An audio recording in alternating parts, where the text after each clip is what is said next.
शांति। 20 नवंबर 2022 के ईश्वरीय महावाक्य। पहले एक नजर मुरली के मुख्य पॉइंट पर। बाबा ने कहा, समय पर शक्तियां हाजिर नहीं होती। जी हाजिर नहीं होती, इसका कारण क्या? जो बच्चे हजूर अर्थात बाप के हर कदम की श्रीमत पर हर समय जी हाजिर व हर आज्ञा में जी हाजिर प्रैक्टिकल में करते हैं, तो जी हाजिर करने वाले के आगे हर शक्ति भी जी हाजिर व जी मास्टर हजूर करती है। बाप दादा को सबसे ज्यादा रहम उस समय आता है जब बच्चे कोई भी शक्ति को समय पर कार्य में नहीं लगा सकते हैं। भक्ति अर्थात मेहनत और ज्ञान अर्थात मोहब्बत। अगर भक्ति का अंश है तो मेहनत जरूर करनी पड़ती। एक है सेवा प्रति याद में बैठना और दूसरा है स्व की कमजोरी को भरने के लिए याद में बैठना। दोनों में अंतर है। दाता बन देने के लिए करते हो, वह मांगने के लिए नहीं करते हो। औरों को देने के लिए करते हो तो वह हुआ सेवा प्रति। शक्तियां शस्त्र हैं और शस्त्र किस समय के लिए होता है? शस्त्र सदा समय पर काम में लाया जाता है। हर कर्म में याद अर्थात सफलता हो, इसको कहा जाता है कर्मयोगी। और फिर बाबा ने कहा, यथार्थ याद अर्थात सर्व प्रति सर्व शक्ति संपन्न सदा शक्तिशाली शस्त्र हो। जैसे कर्म के बिना रह नहीं सकते, वैसे हर कर्म योग के बिना कर नहीं सकते। इसको कहा जाता है कर्मयोगी। शक्ति सेना हो तो सेना की शक्ति क्या होती है? शस्त्र। और शस्त्र है सर्व शक्तियां। यह निश्चय पक्का हो कि हम ही कलप कलप के विजयी हैं और हम ही बार बार बनेंगे। ज्ञानी का लक्षण है पहले सोचे फिर करे। अज्ञानी का लक्षण है करके फिर सोचते हैं। तो आप ज्ञानी तो आत्मा हो ना। और फिर लास्ट में बाबा ने कहा, समीप रहना अर्थात समान स्थिति बनाना। इसलिए सदा ब्रह्मा बाप समान पुरुषोत्तम स्थिति में स्थित रहो। हर चलन में बाप का अनुभव हो, इसको कहते हैं बाप समान। इस एक जन्म में संगम पर स्थिति में जो समीप रहता है वह परमधाम में भी समीप है और राजधानी में भी समीप है। एक जन्म की समीपता अनेक जन्म समीप बना देती है। सदैव स्मृति और स्थिति श्रेष्ठ हो। स्थिति श्रेष्ठ है तो झलक ऑटोमेटिकली श्रेष्ठ होगी। आत्मा पुरुष है और शरीर प्रकृति है, तो पुरुषोत्तम अर्थात उत्तम आत्मा हो। निर्माण बनना झुकना नहीं है, लेकिन सर्व को अपनी विशेषता और प्यार में झुकाना है। और अब सुनते हैं महावाक्यों को विस्तार से। अव्यक्त बाप दादा के मधुर महावाक्य। मुरली का सार। आज्ञाकारी ही सर्व शक्तियों के अधिकारी। आज सर्व शक्तियों के दाता बाप दादा अपने शक्ति सेना को देख रहे हैं। सर्वशक्तिवान बाप ने सभी ब्राह्मण आत्माओं को समान सर्व शक्तियों का वर्षा दिया है। किसको कम शक्ति व किसको ज्यादा, यह अंतर नहीं किया। सभी को एक द्वारा एक साथ एक समान शक्तियां दी है। तो रिजल्ट देख रहे थे कि एक समान मिलते हुए भी अंतर क्यों है। कोई सर्व शक्ति संपन्न बने और कोई सिर्फ शक्ति संपन्न बने हैं, सर्व नहीं। कोई सदा शक्ति स्वरूप बने, कोई कभी कभी शक्ति स्वरूप बने हैं। कोई ब्राह्मण आत्माएं अपने सर्व शक्तिवान की अथॉरिटी से जिस समय जिस शक्ति को ऑर्डर करती है, वह शक्ति रचना के रूप में मास्टर रचता के सामने आती है। ऑर्डर किया और हाजिर हो जाती है। कोई ऑर्डर करते हैं लेकिन समय पर शक्तियां हाजिर नहीं होती, जी हाजिर नहीं होती। इसका कारण क्या? कारण है जो बच्चे सर्वशक्तिवान बाप, जिसको हजूर भी कहते हैं, हाजिर नाजिर भी कहते हैं, तो जो बच्चे हजूर अर्थात बाप के हर कदम की श्रीमत पर हर समय जी हाजिर व हर आज्ञा में जी हाजिर प्रैक्टिकल में करते हैं, तो जी हाजिर करने वाले के आगे हर शक्ति भी जी हाजिर व जी मास्टर हजूर करती है। अगर कोई आत्माएं श्रीमत व आज्ञा जो सहज पालन कर सकते हैं वह करते हैं और जो मुश्किल लगती है वह नहीं कर सकते। कुछ किया कुछ नहीं किया, कभी जी हाजिर कभी हाजिर, इसका प्रत्यक्ष सबूत व प्रत्यक्ष प्रमाण रूप है कि ऐसी आत्माओं के आगे सर्व शक्तियां भी समय प्रमाण हाजिर नहीं होती हैं। जैसे कोई परिस्थिति प्रमाण समाने की शक्ति चाहिए तो संकल्प करेंगे कि हम अवश्य समाने की शक्ति द्वारा इस परिस्थिति को पार करेंगे, विजयी बनेंगे। लेकिन होता क्या है, सेकंड नंबर वाले अर्थात कभी कभी वाले समाने की शक्ति का प्रयोग करेंगे, 10 बार समाएंगे, लेकिन समाते हुए भी 1-2 बार समाने चाहते भी समा नहीं सकेंगे। फिर क्या सोचते हैं, मैंने किसको नहीं सुनाया, मैंने समाया, लेकिन यह साथ वाले थे, हमारे सहयोगी थे, समीप थे, इसको सिर्फ इशारा किया, सुनाया नहीं, इशारा दिया। कोई शब्द बोलने नहीं चाहते थे, सिर्फ एक आधा शब्द निकल गया, तो इसको क्या कहा जाएगा? समाना कहेंगे। 10 के आगे तो समाया और 1-2 के आगे समा नहीं सकते, तो इसको क्या कहेंगे? समाने की शक्ति ने ऑर्डर माना, जबकि अपनी शक्ति है। बाप ने वर्षे में दिया है तो बाप का वर्षा सो बच्चों का वर्षा हो जाता। अपनी शक्ति अपने काम में न आए तो इसको क्या कहा जाएगा? ऑर्डर मानने वाले या ऑर्डर न मानने वाले कहा जाएगा। आज बाप दादा सर्व ब्राह्मण आत्माओं को देख रहे थे कि कहाँ तक सर्व शक्तियों के अधिकारी बने हैं। अगर अधिकारी नहीं बने तो उस समय परिस्थिति के अधीन बनना पड़े। बाप दादा को सबसे ज्यादा रहम उस समय आता है जब बच्चे कोई भी शक्ति को समय पर कार्य में नहीं लगा सकते हैं। उस समय क्या करते हैं? जब कोई बात सामना करती तो बाप के सामने किस रूप में आते हैं? ज्ञानी भक्त के रूप में आते हैं। भक्त क्या करते हैं? भक्त सिर्फ पुकार करते रहते कि यह दे दो। भागते बाप के पास है, अधिकार बाप पर रखते हैं, लेकिन रूप होता है रॉयल भक्त का। और जहाँ अधिकारी के बजाय ज्ञानी भक्त अथवा रॉयल भक्त के रूप में आते हैं, तो जब तक भक्ति का अंश है तो भक्ति का फल सद्गति अर्थात सफलता, सद्गति अर्थात विजय नहीं प्राप्त कर सकते। क्योंकि जहाँ भक्ति का अंश रह जाता वहाँ भक्ति का फल ज्ञान अर्थात सर्व प्राप्ति नहीं हो सकती, सफलता नहीं मिल सकती। भक्ति अर्थात मेहनत और ज्ञान अर्थात मोहब्बत। अगर भक्ति का अंश है तो मेहनत जरूर करनी पड़ती।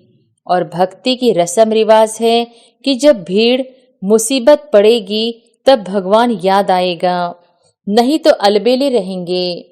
ज्ञानी भक्त भी क्या करते हैं?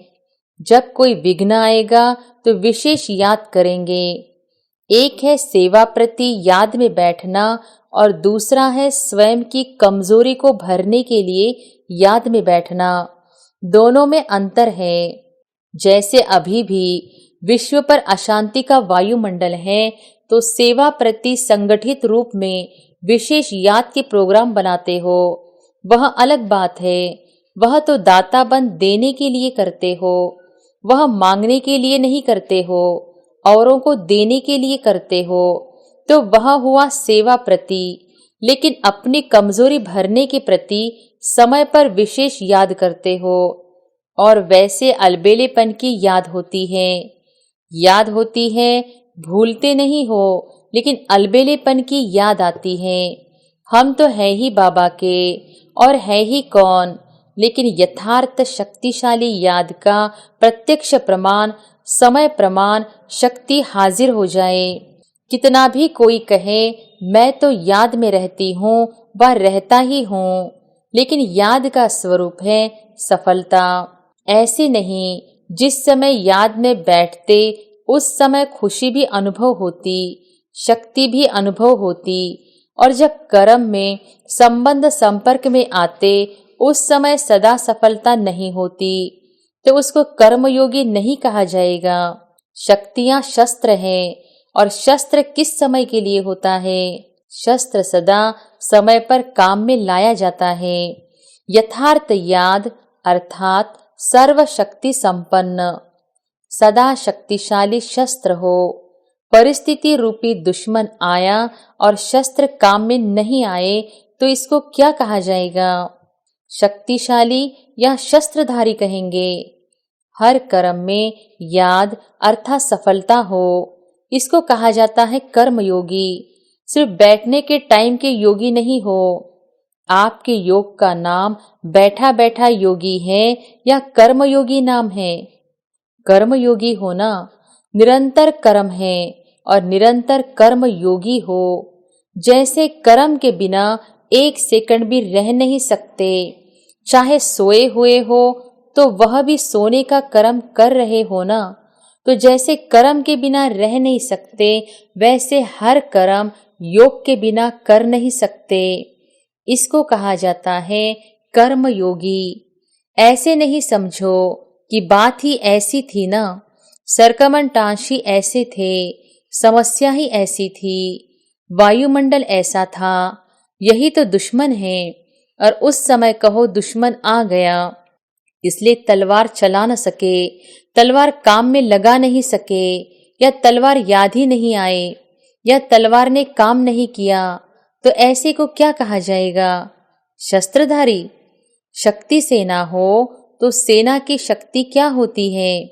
शस्त्र, और शस्त्र है सर्व शक्तियां। तो रिजल्ट क्या देखा? मेजॉरिटी सदा समय पर सर्व शक्तियों को ऑर्डर पर चला सके, इसमें कमी दिखाई दी। समझते भी हैं, लेकिन सफलता स्वरूप में समय प्रमाण या तो शक्तिहीन बन जाते हैं या थोड़ा सा असफलता का अनुभव कर फौरन सफलता की ओर चल पड़ते हैं। 3 प्रकार के देखे।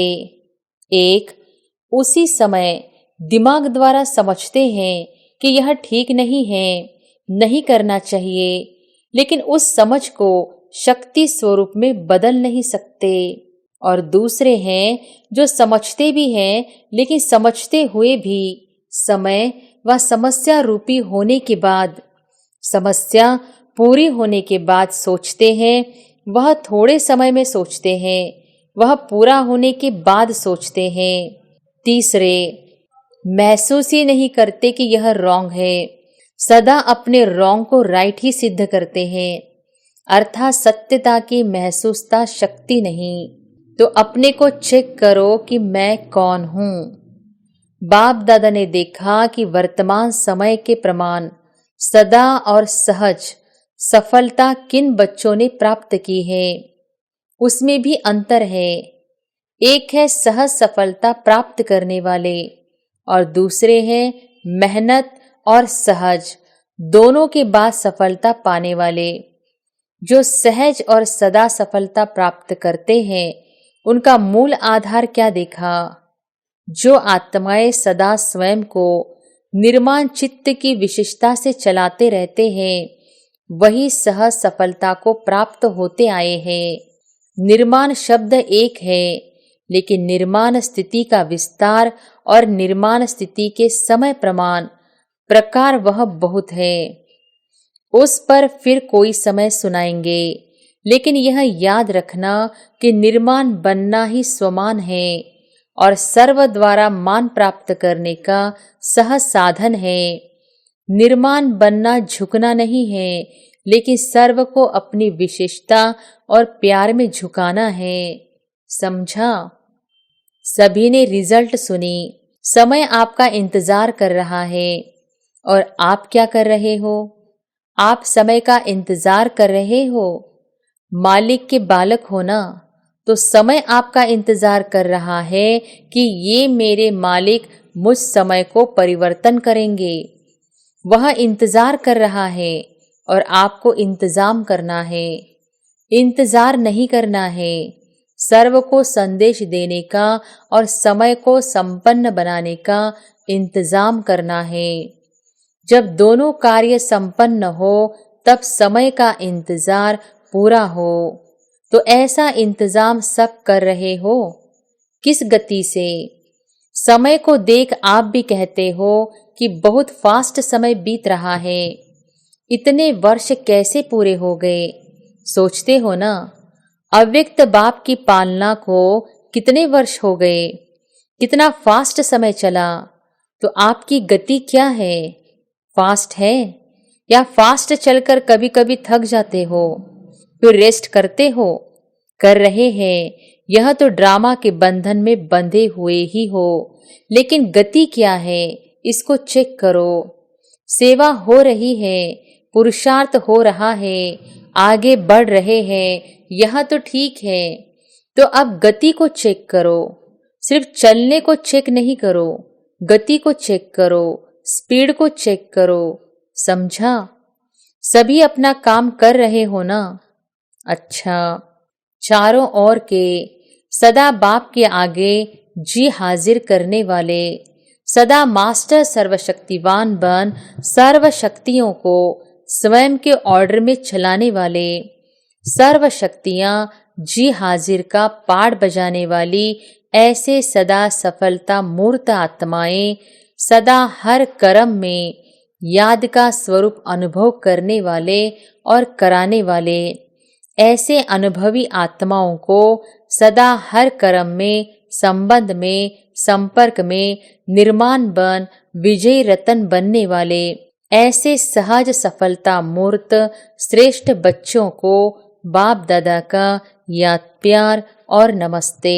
अव्यक्त बाप दादा की पर्सनल मुलाकात साधारण कर्म में भी ऊंची स्थिति की झलक दिखाना ही फॉलो फादर करना है। सदा संगम युगी पुरुषोत्तम आत्मा है, ऐसे अनुभव करते हो। संगम युग का नाम ही है पुरुषोत्तम, अर्थात पुरुषों से उत्तम, पुरुष बनाने वाला युग। तो संगम युगी हो, आप सभी पुरुषोत्तम बने हो ना? आत्मा पुरुष है और शरीर प्रकृति है। तो पुरुषोत्तम अर्थात उत्तम आत्मा हूँ। सबसे नंबर 1 पुरुषोत्तम कौन है? ब्रह्मा बाबा। इसलिए ब्रह्मा को आदि देव कहा जाता है। फरिश्ता ब्रह्मा भी उत्तम हो गया और फिर भविष्य में देव आत्मा बनने के कारण पुरुषोत्तम बन जाते। लक्ष्मी नारायण को भी पुरुषोत्तम कहेंगे ना? तो पुरुषोत्तम युग है, पुरुषोत्तम मैं आत्मा हूँ। पुरुषोत्तम आत्माओं का कर्तव्य भी सर्वश्रेष्ठ है। उठा, खाया पिया, काम किया, यह साधारण कर्म नहीं। साधारण कर्म करते भी श्रेष्ठ स्मृति, श्रेष्ठ स्थिति हो, जो देखते ही महसूस करे कि यह कोई साधारण व्यक्ति नहीं है।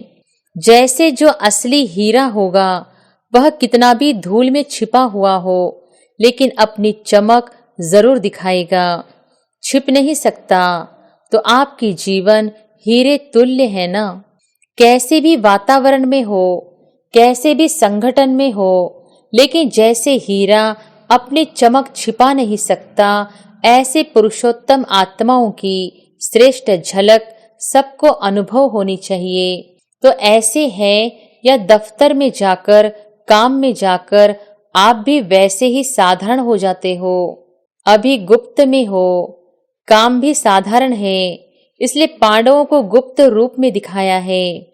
गुप्त रूप में राजाई नहीं की, सेवा की। तो दूसरों के राज्य में गवर्नमेंट सर्वेंट कहलाते हो ना? चाहे कितना भी बड़ा ऑफिसर हो, लेकिन सर्वेंट ही है ना? तो गुप्त रूप में आप सब सेवाधारी हो, लेकिन सेवाधारी होते भी पुरुषोत्तम हो। तो वह झलक और फलक दिखाई दे। जैसे ब्रह्मा बाप साधारण तन में होते भी पुरुषोत्तम अनुभव होता था। सभी ने सुना है ना? देखा है या सुना है? अभी भी अव्यक्त रूप में भी देखते हो। साधारण में पुरुषोत्तम की झलक है। तो फॉलो फादर है ना? ऐसे नहीं साधारण काम कर रहे हैं। माताएं खाना बना रही हैं, कपड़े धुलाई कर रही हैं, काम साधारण हो लेकिन स्थिति साधारण नहीं, स्थिति महान हो, ऐसे है। या साधारण काम करते साधारण बन जाते हैं। जैसे दूसरे वैसे हम नहीं, चेहरे पर वो श्रेष्ठ जीवन का प्रभाव होना चाहिए। यह चेहरा ही दर्पण है ना, इसी से ही आपकी स्थिति को देख सकते हैं। महान है या साधारण है, यह इसी चेहरे के दर्पण से देख सकते हैं। स्वयं भी देख सकते हो और दूसरे भी देख सकते हैं, तो ऐसे अनुभव करते हो। सदैव स्मृति और स्थिति श्रेष्ठ हो। स्थिति श्रेष्ठ है तो झलक ऑटोमेटिकली श्रेष्ठ होगी। जो समान स्थिति वाले हैं वे सदा बाप के साथ रहते हैं। शरीर से चाहे किसी कोने में बैठे हो, किनारे बैठे हो, पीछे बैठे हो, लेकिन मन की स्थिति में साथ रहते हो ना। साथ वही रहेंगे जो समान होंगे। स्थूल में चाहे सामने भी बैठे हो, लेकिन समान नहीं तो सदा साथ नहीं रहते, किनारे में रहते हैं। तो समीप रहना अर्थात समान स्थिति बनाना। इसलिए सदा ब्रह्मा बाप समान पुरुषोत्तम स्थिति में स्थित रहो। कई बच्चों की चलन और चेहरा लौकिक रीति में भी बाप समान होता है, तो कहते हैं यह तो जैसे बाप जैसा है। तो यहाँ चेहरे की बात तो नहीं, लेकिन चलन की चित्र है। चलन ही चित्र है, तो हर चलन से बाप का अनुभव हो, इसको कहते हैं बाप समान। तो समीप रहना चाहते हो या दूर, इस एक जन्म में संगम पर स्थिति में जो समीप रहता है वह परमधाम में भी समीप है और राजधानी में भी समीप है। एक जन्म की समीपता अनेक जन्म समीप बना देगी। हर कर्म को चेक करो, बाप समान है तो करो, नहीं तो चेंज कर दो। पहले चेक करो फिर करो, ऐसे नहीं करने के बाद चेक करो कि यह ठीक नहीं था। ज्ञानी का लक्षण है पहले सोचो फिर करो, अज्ञानी का लक्षण है करके फिर सोचते। तो आप ज्ञानी तो आत्मा हो ना, या कभी कभी भक्त बन जाते हो। पंजाब वाले तो बहादुर है ना, मन से भी बहादुर। छोटी सी माया चींटी के रूप में आए और घबरा जाए नहीं। चैलेंज करने वाले स्टूडेंट कभी पेपर से घबराते हैं? तो आप बहादुर हो या छोटे से पेपर में भी घबराने वाले हो? जो योग्य स्टूडेंट होते हैं वो आह्वान करते हैं कि जल्दी से पेपर हो और क्लास आगे बढ़े। जो कमजोर होते हैं वो सोचते हैं डेट आगे बढ़े। आप तो होशियार हो ना, यह निश्चय पक्का हो कि हम ही कलप कलप के विजयी हैं और हम ही बार बार बनेंगे। इतना पुरुषार्थ किया है, आप नहीं बनेंगे तो कौन बनेंगे? आप ही विजयी बने थे, विजयी बने हैं और विजयी रहेंगे। विजयी शब्द बोलने से ही कितनी खुशी होती है, चेहरा बदल जाता है ना। जो सदा विजयी रहते वो कितना खुश रहते हैं। इसलिए जब भी कोई किसी भी क्षेत्र में विजय प्राप्त करता है तो खुशी के बाजे बजते हैं। आपके तो सदा ही बाजे बजते हैं, कभी भी खुशी के बाजे बंद न हो। आधा कल्प के लिए रोना बंद हो गया। जहाँ खुशी के बाजे बजते हैं वहाँ रोना नहीं होता। अच्छा वरदान है, देह अहंकार व अभिमान के सूक्ष्म अंश का भी त्याग करने वाले आकारिसो निराकारी भव। देह अहंकार व अभिमान के सूक्ष्म अंश का भी त्याग करने वाले आकारिसो निराकारी भव। कईयों का मोटे रूप से देह के आकार में लगाव व अभिमान नहीं है, लेकिन देह के संबंध से अपने संस्कार विशेष है, बुद्धि विशेष है, गुण विशेष है, कलाएं विशेष है, कोई शक्ति विशेष है। उसका अभिमान अर्थात अहंकार, नशा, रोग ये सूक्ष्म देह अभिमान है। तो यह अभिमान कभी भी आकारी फरिश्ता व निराकारी बनने नहीं देगा।